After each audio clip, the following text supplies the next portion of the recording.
lagi bersama Motivasi Warna Channel. Buat kalian yang sudah menonton video Kak Warna doakan semoga sehat selalu, lancar rezekinya, dipermudahkan urusannya, dan pokoknya doa terbaik ya dari Kak Warna untuk kalian semuanya. Dan yang terpenting semoga kita selalu dalam lindungan Allah Subhanahu wa Ta'ala. Nah, jadi langsung aja ya, di kesempatan kali ini Kak Warna akan membahas ya lebih detail masalah calling visa. Soalnya dari kalian itu banyak sekali ya yang bertanya masalah calling visa ini, dan banyak juga yang belum paham sebenarnya proses calling visa itu seperti apa sih. Jadi di kesempatan kali ini Kak Warna akan membahas ya masalah calling visa ini lebih detail dan lebih pelan gitu teman-teman ya, biar kalian itu benar-benar tahu gitu ya proses calling visa itu seperti apa sih. Jadi tetap simak video Kak Warna sampai selesai ya.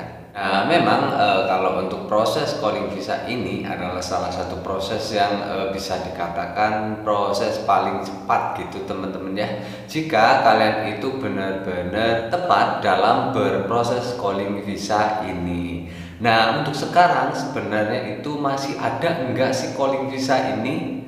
Jadi calling visa itu masih ada gitu teman-teman ya, proses ini itu masih ada, tetapi di sini itu memang sulit sekali untuk kita dapatkan. Di video sebelumnya sebenarnya Kak Warna sudah bahas ya masalah calling visa ini gitu, tetapi mungkin banyak yang belum paham juga gitu ya. Dan di sini memang Kak Warna akan lebih membahas lebih detail gitu. Untuk mendapatkan job calling visa ini memang sangat sulit sekali didapatkan gitu teman-teman ya, karena di sini itu harus ada syaratnya gitu ya.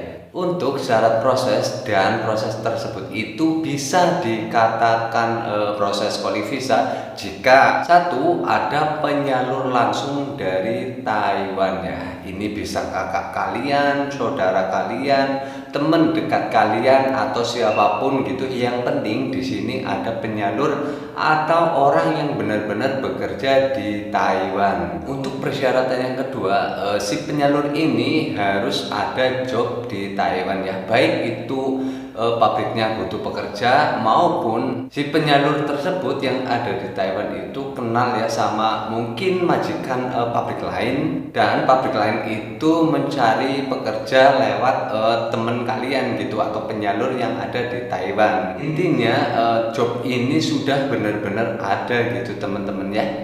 Nah, jadi untuk mempermudah kita memahami ya untuk persyaratan yang kedua ini, Kak Warna akan kasih contoh saja. Kemarin memang Kak Warna waktu telepon sama TKI, ada salah satu ya TKI dari Ponorogo ya, namanya kalau nggak salah itu Muhammad Habibi ya. Dianya itu memang benar-benar melakukan calling visa gitu teman-teman ya. Soalnya si kakak ya Mas Habibi ini bekerja di Taiwan, dan pabrik yang kakaknya itu bekerja memang butuh pekerja gitu, dan si kakaknya tersebut mengambil Mas Habibi untuk masuk dan bekerja di pabriknya. Jadi kayak gini teman-teman ya, lebih mudahnya kalian itu punya kakak di Taiwan gitu, dan di pabrik yang kakak kerja di situ itu sedang membutuhkan pekerja. Jadi memang ya proses calling visa itu seperti ini gitu teman-teman. Nah, terus Kak, jika aku proses calling visa, saya punya temen di Taiwan, tetapi saya proses calling visanya itu dicarikan ya oleh agensi teman saya, itu termasuk calling visa bukan Kak? Nah, jadi ini banyak yang mengalami hal ini gitu teman-teman ya. Jadi ketika kalian itu ya mau melakukan proses calling visa, tetapi kalian itu minta dicarikan job. Di sini harus ada ya hal yang harus perlu digarisbawahi ya. Jadi kita itu masih meminta teman kita untuk mencarikan job, dan teman kita itu juga masih meminta bantuan agensi untuk mencarikan job atau memproseskan kalian langsung ke agensi. Jadi ini belum masuk ke kriteria proses calling visa gitu teman-teman ya. Kenapa demikian? Nah, di sini Kak Warna akan jelaskan gitu ya. Ketika kalian itu minta dicarikan job kepada teman kalian, dan teman kalian itu juga masih ya meminta bantuan agensi, jadi ini bukan proses calling visa gitu teman-teman teman-teman ya. Soalnya ketika biodata kalian itu ya sudah diberikan ke agensi Taiwan oleh teman kalian, itu masih dipasarkan gitu teman-teman ya. Walaupun si agensi Taiwan itu punya job, itu belum tentu akan dikasihkan ke kalian gitu. Soalnya di sini ya, untuk agensi Taiwan pun punya tanggung jawab yang banyak ya.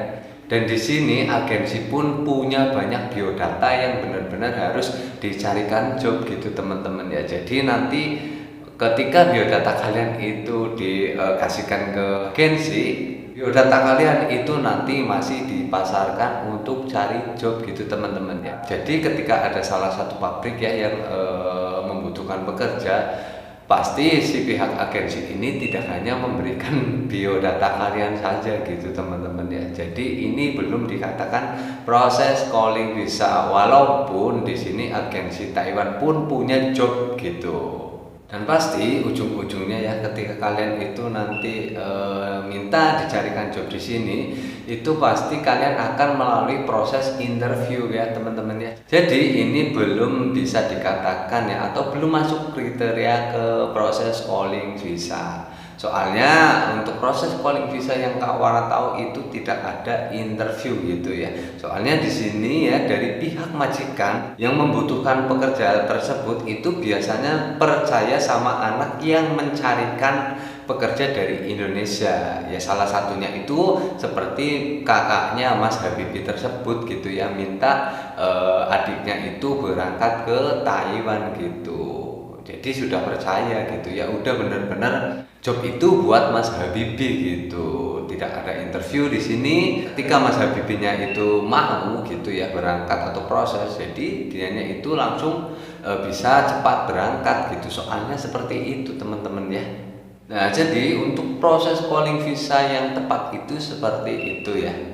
Kalian jangan salah paham. Dan juga di sini Kak Wara katakan ya, ketika kalian itu mendapatkan tawaran mungkin dari penyalur atau sponsor gitu ya, yang menawarkan kepada kalian itu proses calling visa, kalian itu harus hati-hati teman-teman ya.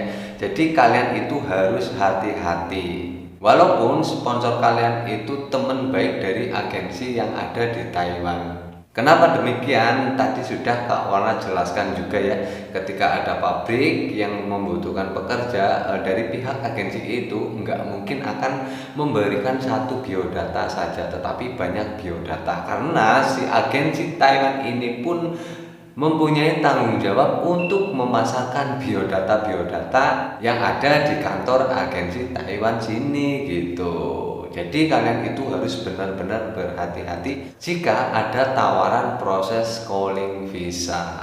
Nah, ketika kalian itu mau proses calling visa, intinya kalian itu harus ada kakak, saudara, atau teman dekat kalian yang benar-benar pabriknya itu butuh pekerja.